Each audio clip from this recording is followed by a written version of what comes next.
नमस्कार, मी आहे तन्वी आणि तन्वीज बेक्स अपमध्ये सर्वांचं खूप खूप स्वागत आहे। आजचा केक आहे डच चॉकलेट फ्लेवर केक आहे हा, आणि हा केक होता युनिकॉर्न थीम केक। तर या केकमध्ये मला कमी खोड केक हवा होता त्यांना आणि लेस क्रीम हवी होती। तर यासाठी मी सोकिंगसाठी यूज केलेला प्लेन वॉटर आणि क्रीम पण मी कमी यूज केलेली आहे आणि फिलिंगमध्ये गनास आणि चोको चिप्स असं फिलिंगमध्ये यूज केलेलं आहे। 3 लेयरचं कटिंग होतं याचं आणि मी असे तिन्ही लेयरमध्ये 2 लेयरमध्ये आपलं फिलिंग आलेली आहे। तर दोन्ही लेयरला सेम फिलिंग करून घेतली आणि आपलं क्रम्बल कोट रेडी करून घेतलेलं आहे। क्रम्बल कोट रेडी झाल्यानंतर ह्या केकला मी जास्त सेट करून घेणार आहे क्रम्बल कोटला, कारण आपल्याला जेव्हा सेमी फॉन्डंट केक असतात तेव्हा ते केक चांगले सेट झालेले पाहिजे। तर आपल्या फॉन्डंटचं आपण जे स्टिक करतो त्याचं सर्वांचं वजन बॅलन्स होतं जर केक सेट चांगला झालेला असेल तर, आणि आपले फॉन्डंटला मेल्टही होत नाहीत लवकर। तर मी तुम्हाला पुढे सांगणारच आहे फॉन्डंटला कसं आपण स्टेबल ठेवायचं आहे केकवरती।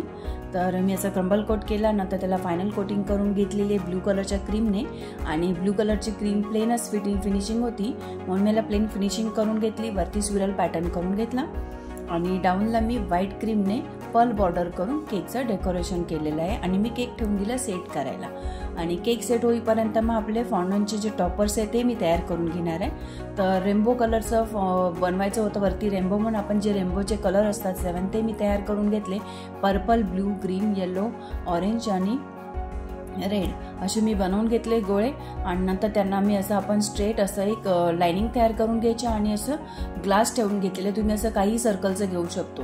मी आता जे ग्लासला लावून घेतलेलं आहे क्लीन रॅप, आणि नंतर मी असं सेट करून घेतलं आहे रेनबोचे सर्व राऊंड, आणि त्याच्या साईडला एक थोडंसं ट्विस्ट करून घेतलेले आहेत आणि असं रेनबो माझं तयार करून घेतलं। आणि त्यानंतर मी ट्विस्ट तयार करून घेतले, जे उरलेले फॉन्डंट होते ते थोडेसे मी बटरफ्लाय आणि क्लाउड असं तयार करून घेतलं आहे। आणि जेव्हा माझं फॉन्डंटचं सेट झाला रेनबो तेव्हा मी त्याला व्हाईट चॉकलेट मेल्ट करून घेतलेलं आहे, आणि ते रूम टेम्परेचरला आल्यानंतर त्या केक सर्व फॉन्डंटला मागे मी व्हाईट चॉकलेटने ड्राय करून घेतलेले आहेत की आपला केकवरती जे आपण फॉन्डंटचे टॉपर्स लावणार ते स्टेबल राहतील आणि चांगले राहतील, मेल्ट होणार नाही, यासाठी आपण व्हाईट चॉकलेट लावून घेतले।